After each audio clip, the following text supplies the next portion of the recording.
I'm introducing Pallav Prashant.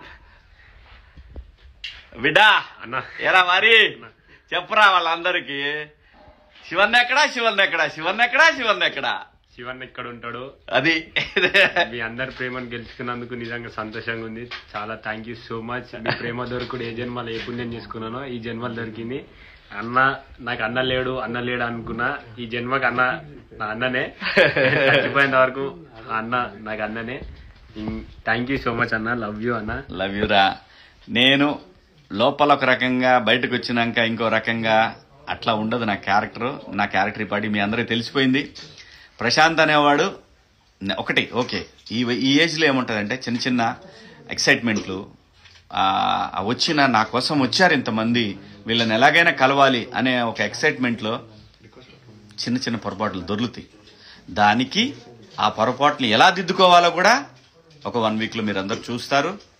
1 week 10 డేస్లో లేదా కొత్త సంవత్సరంలో అందరూ బిజీగా ఉంటారు కాబట్టి దాన్ని ఎలా మనం చేసిన తప్పుల్ని మనం ఎలా సరిదిద్దుకోవచ్చు అనేది ప్రశాంత్ మీ అందరికీ చూపిస్తాడు. అది ఖచ్చితంగా జరిగి తీరుతుంది. ప్రశాంత్ నేను కోరుకున్న కోరిక ఏంటంటే లోపల కూడా హౌస్లో కూడా ప్రశాంత్ అనేవాడు కన్నడలో మీకు గుర్తుంటే లూజ్ మాదా అని ఒక హీరో ఉన్నాడు. ఇట్లా సేమ్ ఇలాగే ఉంటాడు. కానీ ప్రశాంత్ దగ్గర ఒక యాంగిల్లో ఒక తెలియని ఒక హీరో ఉన్నాడు. ఇది మాత్రం నిజం, నేను చెప్తున్నా. ఇది అప్పుడు చెప్పాను, హౌస్లోనూ చెప్పాను, ఇప్పుడు చెప్తున్నాను. అది బయటికి రావాలనేది నా కోరిక. అంతేగాని ఈ చిన్న చిన్న గొడవల్లో నేను పోయి ప్రశాంత్ని మనమే ఎవరమండి తీసుకురావడానికి? చట్టం బయటికి తీసుకొస్తుంది. చట్టమే చట్ట ప్రకారం న్యాయం చేస్తుంది.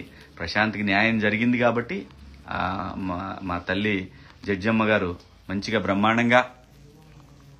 బ్రహ్మాండంగా తనకి బెయిల్ ఇచ్చి తన్ని జాగ్రత్తగా ఆల్ ది బెస్ట్ నాన్న అని చెప్పారు మేడం గారు. అమ్మ మీకు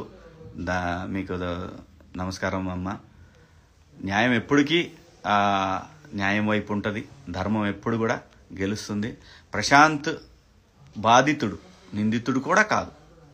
ఆ రోజు జరిగిన చిన్న పొరపాటు ఏంటంటే ప్రశాంత్ ఆ రోజున తన కోసం వచ్చిన వాళ్ళ కోసం ఆ ర్యాలీలో పాల్గొనటం అనేది స్టూడియో దగ్గర నుంచి పాల్గొనకపోతే చాలా బాగుండేదని పోలీసు వారు అనుకున్నారు. సో చిన్న కమ్యూనికేషన్ గ్యాప్. ప్రశాంత్ అన్ని ఇప్పుడు జరిగినటువంటి చిన్న మిస్టేక్ను కూడా సరి చేసుకుంటాడు. అది ఎలా సరి చేసుకోవాలో కూడా నాకు చేతనైనంత తనకి నేను చెప్పాల్సింది చెప్తాను, సరి చేసుకుంటాడు. ఇందులో ఏమి ఇక్కడేమీ మర్డర్ కేసులో, క్రిమినల్ కేసులో లేకపోతే ఇంకో రకంగా ఏం లేదు. మాకు హౌస్లో కూడా నాగార్జున గారు ఆ హౌస్లోకి వెళ్ళిన తర్వాత బయటకు వచ్చేటప్పుడు ఏం జరుగుద్ది అనేది ఆ 15 వారాల్లో చెప్పారు. బయటకు వెళ్ళినాక ఎలాగా ఉంటుంది మీ లైఫ్ అనేది. నిజంగా థ్యాంక్ యూ నాగ్ సార్. చాలా మంచి మాటలు చెప్పారు. మీ అనుభవం, మీరు షో నడిపిన విధానం మాకు చాలా చాలా చాలా ఎన్నో నేర్పించింది. అలాగే స్టార్ మాకి కూడా కృతజ్ఞతలు. ఒక టీవీ ఛానల్ నడపాలంటే వాళ్ళకు కూడా కొన్ని స్ట్రాటజీలు ఉంటాయి. ఎవరు గెలిచారు, ఎలా గెలిచారు, అలా ఏమైంది, ఇలా ఏమైందని కాదు. స్టార్ మా తన లెవెల్లోనే తన షోకి ఎలాగైతే ఉండాలనుకొని వాళ్ళు ఎలాగైతే నడిపారో దాన్ని కూడా అప్రిషియేట్ చేస్తున్నాం. అందులో ఎటువంటి నాకేదో అన్యాయం జరిగింది, లేదంటే ఎవరికి అన్యాయం జరిగింది, లేదా అమర్కి ఇవేమీ కాదు. అల్టిమేట్గా ప్రజల తీర్పు ప్రశాంత్ వైపు ఉంది. We have to respect that. అలాగే జరిగింది. నువ్వు రెస్పెక్ట్ చేయకపోయినా కానీ నువ్వెవడో రెస్పెక్ట్ చేయడానికి అది ప్రజల నిర్ణయం. అలాగే రైతు బిడ్డ కామన్ మ్యాన్కి నేను ఎప్పుడు కూడా ఒకటే అని అడిగేవాడిని లోపల, కామన్ మ్యాన్ ఎప్పుడన్నా 10 వారాలు వచ్చాడా అంటే పట్టుమని 7-8 వారాలు కూడా లేడు అన్నారు. అది మైండ్లో పెట్టుకున్నా. నువ్వు ఉంటావురా, నువ్వు చేస్తావురా అని కూడా నేను ఎప్పుడు అనలా. ఎందుకంటే వాడి గేమే వాడిని కాపాడింది, వాడి గేమే వాడిని నడిపించింది.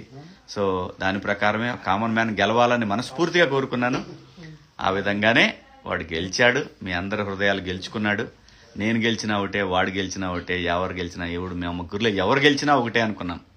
దేనికి కూడా తగ్గాలి పెరగాలి అనేది ఎక్కడా లేదు మా ముగ్గురులో ఎవరు గెలిచినా ముగ్గురం గెలిచినట్టే అనుకున్నాం. అలాగే ఈరోజు కామన్ మ్యాన్ గెలిచాడు కాబట్టి. సో వాస్తవంగా ఈ లైవ్లో ప్రశాంత్ లేడు, కానీ ప్రశాంత్ వచ్చాడు. ఆ టైం ఎందుకు వచ్చాడో తెలీదు. యాక్చువల్గా నేను వెళ్ళాలనుకున్నాను, కాకపోతే లైవ్ ఉంటాను కదా, నేను అయిపోయిన తర్వాత వస్తా అన్నాను. అన్న ఒకసారి లొకేషన్ పంపేవే అన్నాడు. లొకేషన్ పంపించినాక ఇంటికి వచ్చాడు ప్రశాంత్. సో కాబట్టి నాకు కూడా వాడిని చూడాలని చాలా ఇదిగా ఉంది. అలాంటిది ఆడే డైరెక్ట్గా ఇంటికి వచ్చేసాడు. కాబట్టి చాలా సంతోషంగా ఉంది. ఇంకోటి మిస్ అయ్యాడు. మేబీ వాడు కూడా వస్తాడేమో తెలీదు. వాడు కూడా దీంట్లో వీడియో జాయిన్ అవుతా అన్నాడు. మరి చూద్దాం ఎంతవరకు జాయిన్ అవుతాడు. ఎవరు కూడా వస్తాడు.